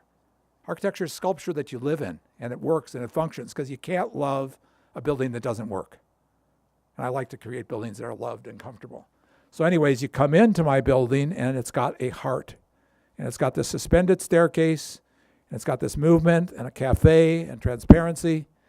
And again, I encourage you all to go to this art museum. They do amazing things, as they do in Scottsdale. But art museums are really, really good. Libraries are their own good, but art museums, I've had this privilege. It's very special. So I'm back in the house mode. We're post-Rome. We're going to move along. This is a little house that people came with an unbuildable lot below Paiostoa Peak. We quarried the stone out of here. The run should be standing up again for another bow. They were key to this happening, the cabinet work, the detailing, etc. But the Lorentz would be standing up most of the night, and they knew it was a long lecture, so they got to sit down. This is called the Complementary Angles House. Again, tight budget. Everything's viewing towards Paiostoa to the east, and you can see I'm rolling my adjustable triangle back and forth, so you see a lot of repetitiveness and more right angles than you really would believe are in this geometry. Swimming pool in the front courtyard, mountain in the back courtyard. They have stuff, John Hill and Linda Shepard. He deals in American craft and art and stuff, and you climb to the top and you end up in this crow's nest in the sky looking at Paiostoa, as you do from every room in the building. This was a site I discovered in North Scottsdale, up on the edge of the mountains up there. And this is the Byrne residence. And the Byrne residence was for a carpenter, and here's this thing. They're friends of my parents in Sun City. Okay, I'm going to be polite. It's all going to be fine. They are hearing a lecture I'm giving at Taliesin by interest. It was the night that, I guess, the first Iraq war started in the 90s. And you're being nice to them, and you're talking, and they want a house. And they bought this lot. And Bill's a carpenter, and he's a builder. And the last house they lived in Pennsylvania had a date on it of 1785. That's 1785, not 1985, 1785. It was beautiful. It was nice. She collected quilts. And this is the house for the people, because I discovered what the site was about and this canyon on the site. And Bill meticulously followed through, even though there wasn't lumber in it. There was steel, but he was a builder. And again, talk about luck. That's the house sitting in this ridge. It's just off to the west of Desert Mountain. And I didn't design that roof to mimic the ridge on New River Plateau in the distance. I discovered that when the roof was sort of there, driving across to the road on the other side of the wash, looking back one day. Damn, I was lucky. You know, I mean, you know, there's sort of a sympathy you just sort of feel. This is the canyon. This is the stair. The walls are leaning. Master structural engineer Mark Renault, I've worked with forever. Again, this is the mason. And all these masonry jobs, I've got more gold trowels because of my masons. And back to the synagogue. It was really funny because I lost all these masons. A year later, you're sitting at a table, and when masons have an awards thing, they all get out their best jeans, and they're pressed and starched. They got their big belt buckles. They got whatever coat they have, and they're all dressed up for the event. So we're sitting at a table up North Scottsdale for the awards, and the rabbi's there, and I'm there, and the owner of the masonry company's there. And he doesn't quite know why he's really there yet. He can't believe that he's getting an award for that building. But he was very proud going to the stage with the rabbi and I to get his gold trowel, the award for the building. So I like to challenge people to think. You know, architecture isn't just about making something complacent. It's about letting people see a different point of view. And so these leaning walls that lean and rake in all different directions are quite something else. So, and this is a house I've been working on, believe it or not, for 25 years. This is on the North Shore of Boston. I do the East Coast as well. And again, it's inspired by that seashell. And it's been through many iterations. It hasn't been constant. It's been through all these reinventions. And it sits on a beautiful view overlooking Salem Harbor. And then this is a simple little house back in Jackson, Wyoming, because it seems when I go certain places, people sort of like the stuff, and you get a handful of, you know, gee, can we do something? What? No, this is over in Wilson. But it was inspired by the simple gable roof of a support building to one of the barns over in Wilson. And so I do just a simple gable. And what's interesting there is when you look closely, that wall is made of cedar. It's 1x3s. They're polished stainless steel frames. It's perfectly crafted. Anybody here know the paintings of Agnes Martin? Please, somebody raise your hand. Agnes Martin works in fine lines and grids. She died when she was in her 90s. She was a Mexican artist. Sublime. Totally sublime. The east and west wall of this house with the narrow boards are dedicated to her. They're dedicated to her because besides the precision and the reveals of how the cladding is on, again, master craftsmen. Florence didn't go there this time, but I found their equals up there. But again, you've got a building you want to weather. It's got to go silver. And again, you do the no-no. You use iron nails, not coated nails. So all the nails bleed. And they truly make the subtlety of Agnes Martin and honest reflection. So but I've got this short lecture tonight, so I didn't put in all the backup slides. This is inside, fireplace, dining room, the hallway, the art galleries, simple gable house. Then in the early 2000s, suddenly there's a young woman here whose father's a contractor from Canada, Nicole Roberts, and she's an adopted daughter, and she's teaching preschool, I think, up in Fountain Hills, and she wants to be her father's daughter, and so she goes into contracting. And so some of you have seen a project down on University that has a bright green side on it. That's the Veil. That was our first project together, and I had never done multiples before. And then I was taken to this lot by Scott Jarson and Nicole, and I walked onto the lot over here, my Loma school, and I turned around when I walked on the lot. She said she needed at least 3 houses to make a deal. We got 5. I walk onto the property, I turn around, and it's the best view in this city of Camelback Mountain. It's just there. So we do this little sawtooth facing to the northeast. We do this lattice work of perforated metal to shade against that sun of summer. This is unit number 1. And I got lucky because there was a recently widowed woman in town, and she called me and she said that Mel and her always wanted to have Wil Bruder do a house for him, but didn't know how to ask. You know, the library was the best thing that ever happened to me and the worst thing that ever happened to me, because I was suddenly unapproachable because I did that. I just want to pad you. I can't talk to him anymore. So anyway, she said, we never ask you, and you got anything? She was considering going back to be in New York with her son. And I said, well, I just did this little thing. It's just drawings. And she said, I'd like to look at it. And she brought unit number 1. And a year and 4 months later, we're meeting to go over the punch list, the punch list where you're final checking. And she's going to go away for a month on the Cape and come back and move into her house. And we went to dinner and we had this little discussion about the punch list and had a nice dinner. And nothing really happened. And the next morning, we both woke up and realized everything had happened. And that's Louise. Okay, I got real lucky. I got to live. This was a $120 a square foot condo, El Cheapo, for this developer in Scottsdale. And I got to live in it because I designed it just to be a spec thing. It's just a business adventure, right? But it was really enjoyable. And she made a big difference to the enjoyment, but it was just really great to be in that thing and live in your place. So we lived there for 6 years, and that was cool. But anyway, this is the middle flow. You go up to the roof garden. That's a view of Squaw Peak over from the bed there. Staircase, all the things I like to do. This is that one that finished up after La Loma, but it was started before. This is down the Vale that you might remember, notice on University. We'll do this fairly quickly. This is an important project now that I'll go through quickly. We won the competition, ladies and gentlemen. We won it. Big competition down at ASU. The site of the shopping center behind the Chili's on the corner of University and Mill Avenue. Big talent coming from all over the place. Okay, and again, I remembered calling the guys when I got the library. I heard about this thing, and I called some people that I'd come to know at that point. There's a guy named, I got the Lord here, that's Lord Foster. That's Norman Foster on the left. Stefan Banish had just done the greenest building in the world in Kendall Square in Boston. I'd met him and his father. On the right is Christy Tanaik. Great, is a protege of Steve Martino, but between Steve Martino and Christine Tanaik, who unfortunately we chased Christy out of town, tragedy. But that was our team, the 4 of us. And the idea was to create the ASU Arts and Business Gateway. And there's Will with the Lord. That's God over there in the white shirt on the right slide. That's Norman Foster.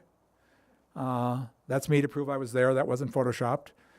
He gave me the corner office. We went back to London. The developer paid for our expenses, but nothing else. It was a 3-month run. Here I'm sitting at the Lord's table in the corner there at the end of the drafting room overlooking the Thames River. This is Tempe. The corner where the Chili's is right there. That's the site. Okay. That's Gamage, Frank building. Mr. Wright.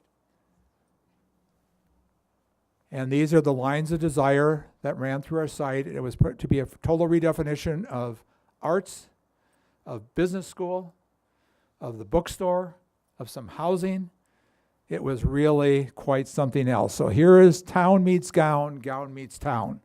And we all know that's always a frightful combination too often in too many campus towns. And I'm afraid Tempe still, it's same conflict. The car. The grid is 30 feet. You've got 6 parking spaces, and we're parking the entire site underground, overlaying our lines of desire to give energy to these canyons.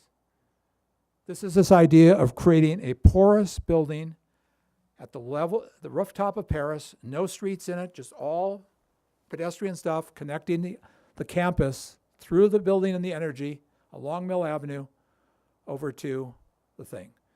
And that's the complexity of all the functions that went into that building program.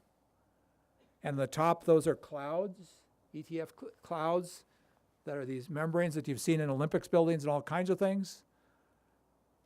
There's the whole energy agenda. It would have been the greenest building possibly in America had it been built. And there's the metaphor. I'm into these metaphors, canyons and clouds. And there you see it. There's my roof. There's the walls. There's my model. And again, that pylon was going to be a collaboration that I was going to do with Jim Terrell. And it floats on commercial at the bottom. And there's the gateway between downtown Tempe and the campus.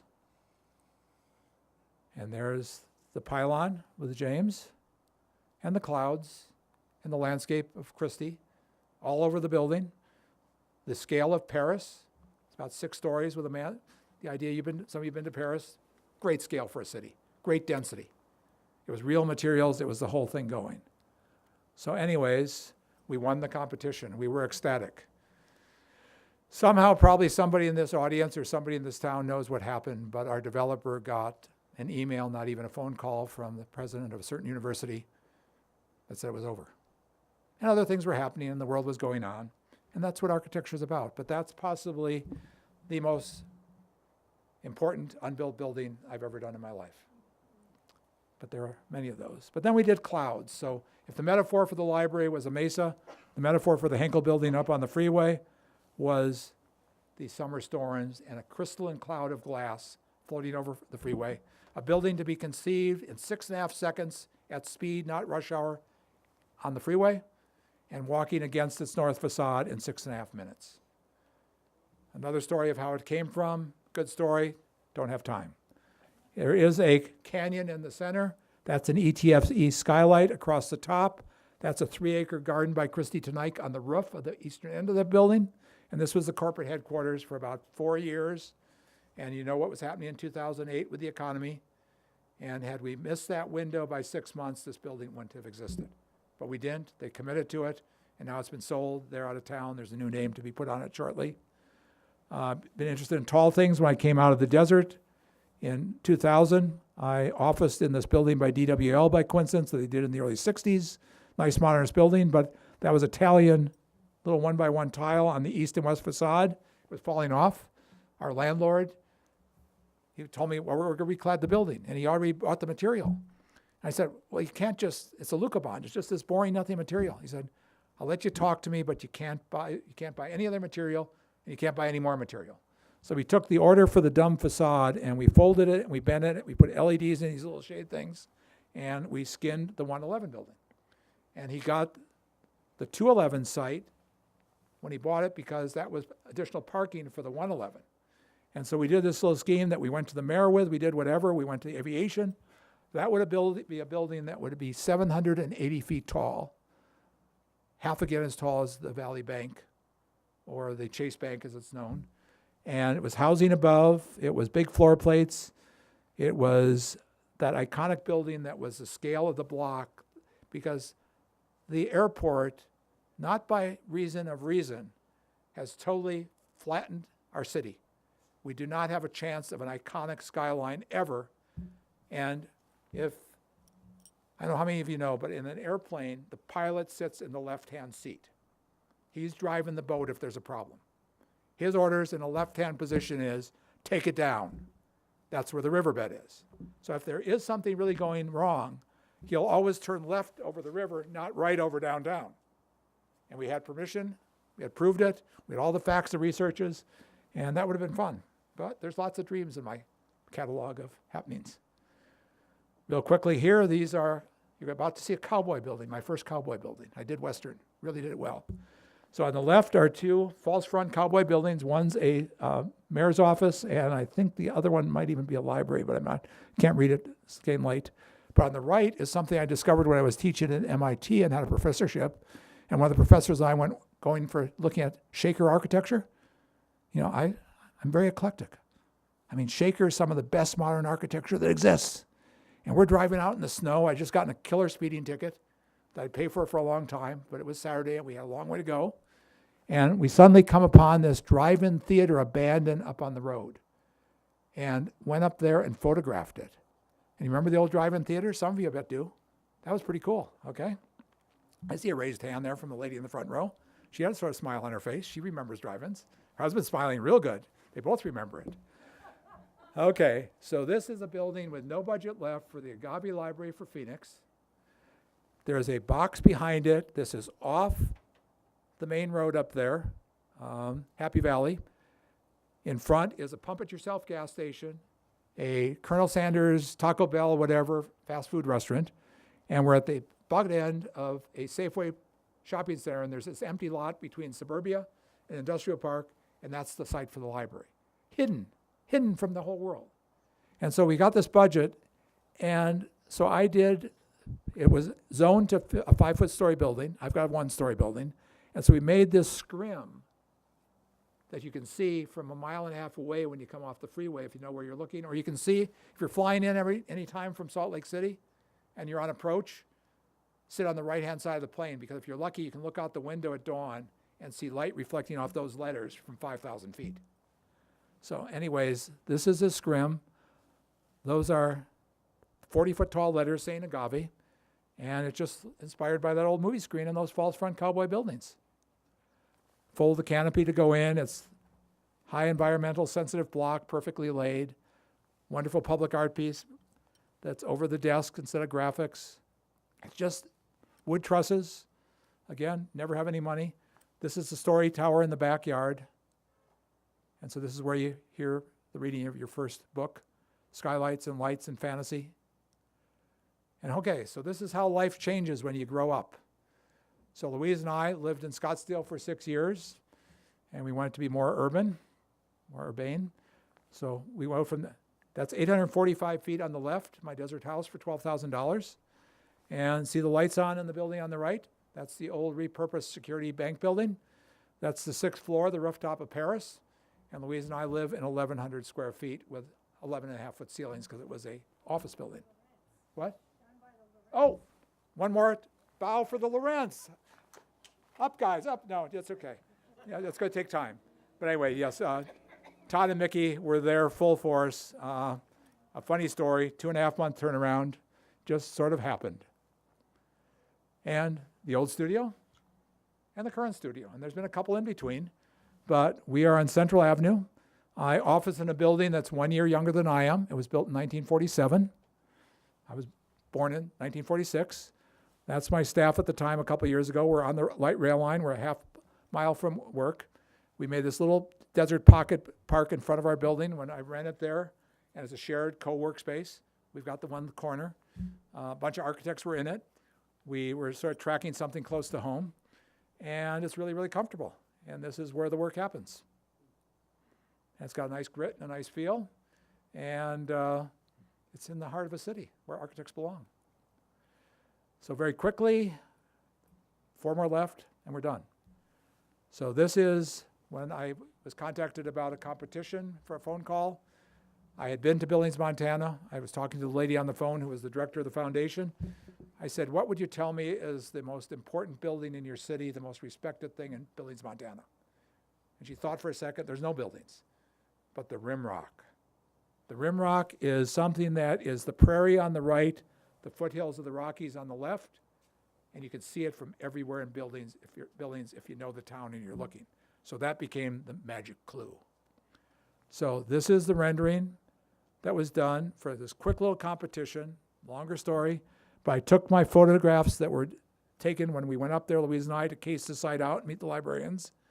And so that's a rendering of our library. And it's a transparent form that you're going to see where everybody in the great reading room and the staff sees the Rim Rock, okay? And so this is funny because it's a little competition. You got this chosen board by the library director, and you're in this crappy little room, and you're having this interview, and your real patron client, who you don't know, Mr. Smith, we'll leave it at that, who's got to fund all the fees for this job. Great American story. All the fees up, not, I'll give you $15,000 for a rendering. When you get the money for the library, you pass the bond, we'll give you the rest. He put $2 million on the table to pay for not just design, but almost ready to build. So anyway, we did this little presentation. We're competing against one or two people. But anyways, at the end of the interview, he's on a phone in Florida. And so I'm watching the library board woman. If she's happy, I know I'm probably happy, right? And I got this little laptop here. It's a tiny little crappy boardroom. And so we're going around with Q&A, right? And there's a real live people in front of me, not just this guy on the phone.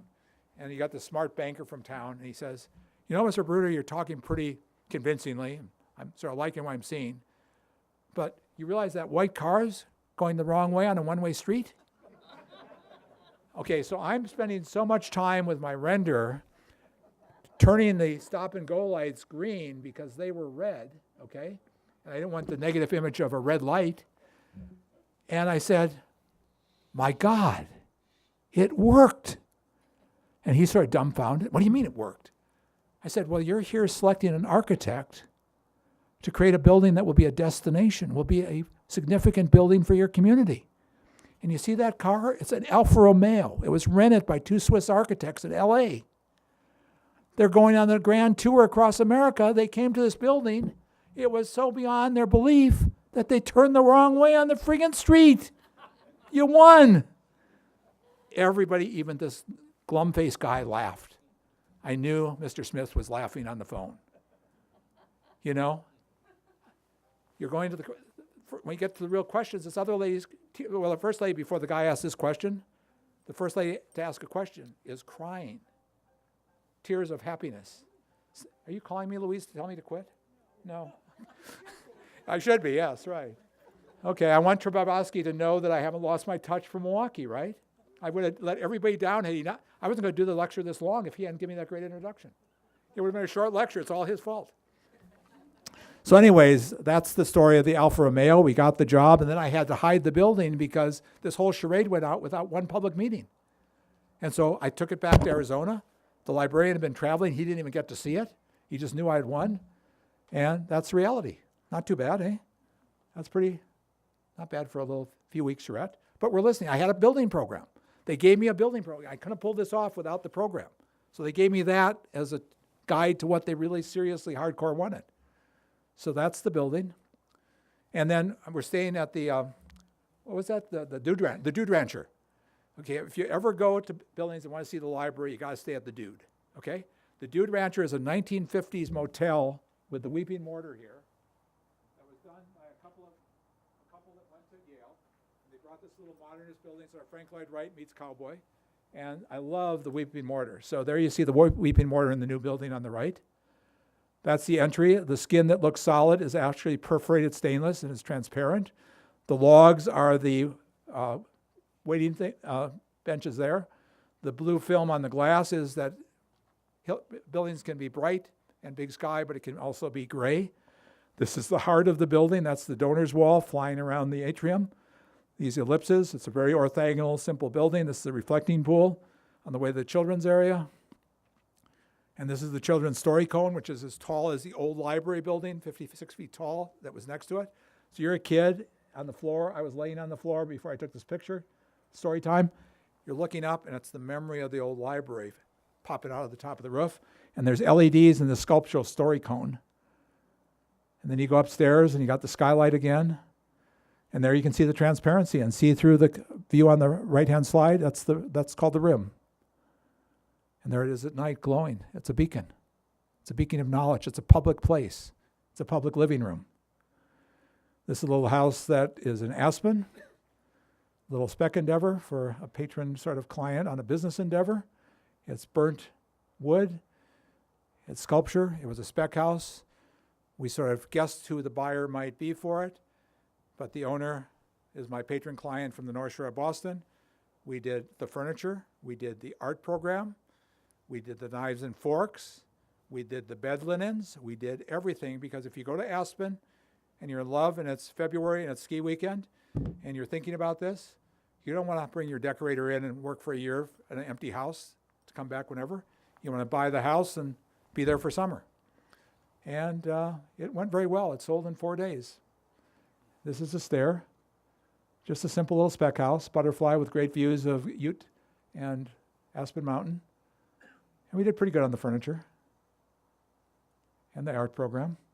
And that's a little module. And what's really cool here is Aspen has been taken over by money. We all know that. It's a unique thing. It makes Paradise Valley look like South Phoenix, okay? It's really at that level. And actually, I like South Phoenix better sometimes. I really do. But anyways, you've got this whole thing going on, and they have these rules because all the old miners' houses and Victorians, they're brought up 4 and 5 at a time, and they McMansion the place, just like in Arcadia here. Keep your eyes open as you leave the David Wright House. Remember all the nice mid-century modern houses in Arcadia? All the bragging rights? What is all this provincial 18th century French architecture doing in Arcadia? Okay, that's Wright would be asking the question. I guess I can. But anyways, so we had these very strict rules they made to break down the scale of all the buildings. And we say rules. Oh, architects don't like rules. They like to break rules, right? But you can't break a rule unless you follow a rule and you know a rule. And so we went on the first thing after meeting with the town and all their rules. We brought our design with that weird cantilever in the front and all this stuff. Not one thing wrong, built with no change. And it was a much better building because of those rules. We represented all those things they were trying to do. This is a sketch for a little building that is over on 2nd Street off Main, off of Goldwater. That's called El Dorado on First. It's 7 units. It's luxury living. Each one has a personal elevator, a rooftop garden. You enter on level 1, and there's some retail there. There's an internal entryway. You have this sculptural stair. So you enter on 1, and there's a carport. Garage. On level 2, you sleep. On level 3, you look at the horizon. And on level 5, you look at the stars and dream. 4. Rooftop of 4. And this is going back. We're winding down. Another last cameo for the Lorentz. Okay?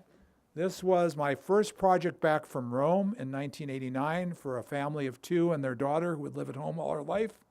And it's a 1960s tract house off of Central Avenue, north of Glendale. It's a Silverman residence, and the Lorentz were the whole builder of the project. They made a cameo appearance at the end. This is a new couple buying the house after the parents passed away and the daughter moved after things. And this is pretty well the old material palette. This is Wil Bruder on full Carlos Scarpa steroids, just back from Rome for 6 months. And I get this little remodel to do. And they lived in it beautifully. And in the middle, those are the craftsmen that aren't here tonight. That's the Falcon Designs metalworkers that did that fireplace they're proudly standing in front of. And it's a whole new material palette. And that green over there, that's called pungently optimistic green. And you'll have to wait for another time or ask me after the talk what that means. This is actually for the metal worker who has been working on some of my work. I'm sort of infectious, to be around. So this is a little lot up in Yarnell where the bad fire was on the way to Prescott. It's a little lot, and there's no Jefferson grid of north, south, east, west. You're totally lost when you're in Yarnell. The road goes through, it's 89A. Everything's gridded to the right of that, but not on the north-south grid of Jefferson. On the left, it's all wonky roads, right? And so the house is named Compass House. And so when you enter the house, you come in the front door, the house is rotated such that this wall right here where the stair is, that's north-south. So the bedroom is on the east where they wanted it to be, because when you're on the property, you don't know what anything is. The sun's tracking, and so the house becomes a compass. And so that's going to be an owner-built house that'll be done shortly. It's just going into construction. This is called the Palms Tree House. It's in a site that's a 300-foot long, 50-foot lot on 16th and Oak. Unusual site in the 50s. Little house on the front of the property. This little 600 square foot guest house on the back. There's 350 palm trees on the site. It had irrigated water. It was bought by a developer doing apartments in downtown Phoenix. They take trees off the site and then replant them. So they landscaped all of their properties in Phoenix with the site, and the site was left with 350 palm trees on it, mature. And so this is called Palms Tree House, and we popped this little top on this little thing. It's 950 square feet, owner builder, tech guy from Intel, and it's going well. And this is a site. This is called the Grassy Knoll site at Arizona Center, which is being somewhat reborn. It's an empty site. That's APS on the right. That's the Old Valley Bank in the distance on the left. And with any luck, I'm finally going to get to do that. This is going to be the third tallest building in the city. It's going to be 355 apartments, not condos. It's going to be a pretty nice building, and it'll take advantage of views and things like that. And that my client is the developer that did the El Dorado on First project, and we're just working our way, and with any luck, this will be under construction by November. Quickly, and we're still working here. Some of you heard about the travesty of what happened to Central Library last year. It's a big issue. We're the restoration architects for it.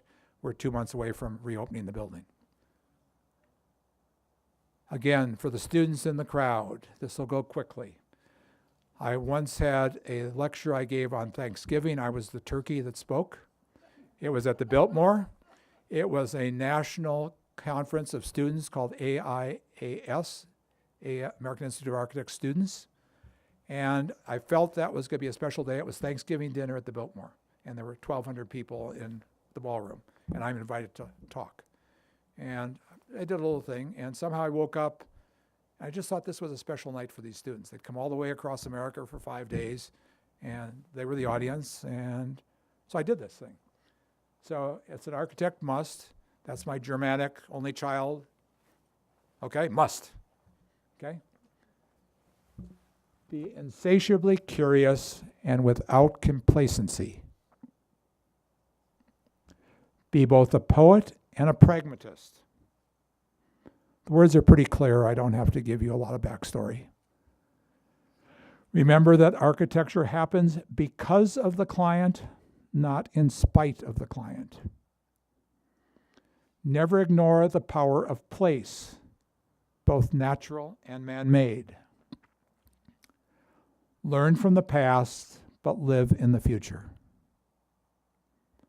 Design from the outside in and the inside out.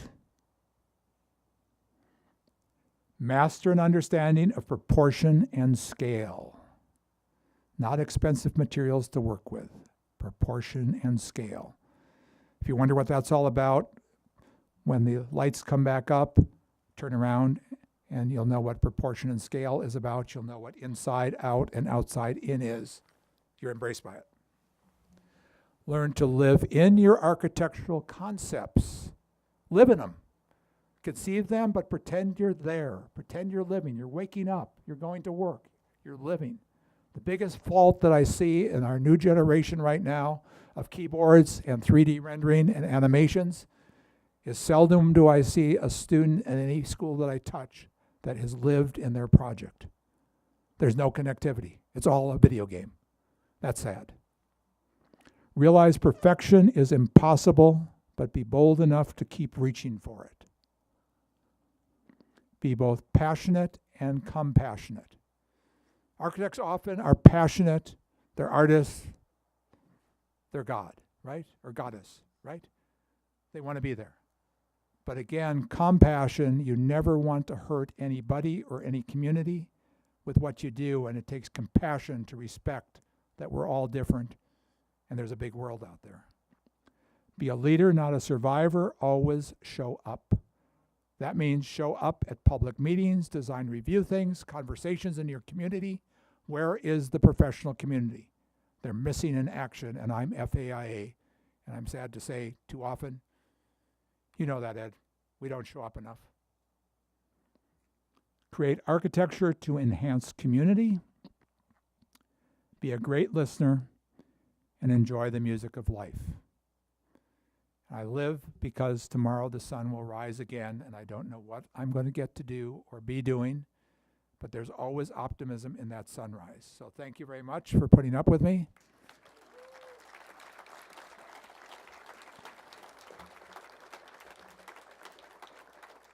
At this point, I think questions can happen afterward, unless there's somebody that really wants to ask a question before everybody jumps on them.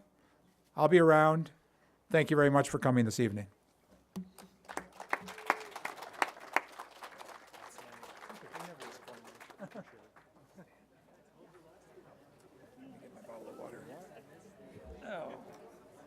So, anyway, a few new things.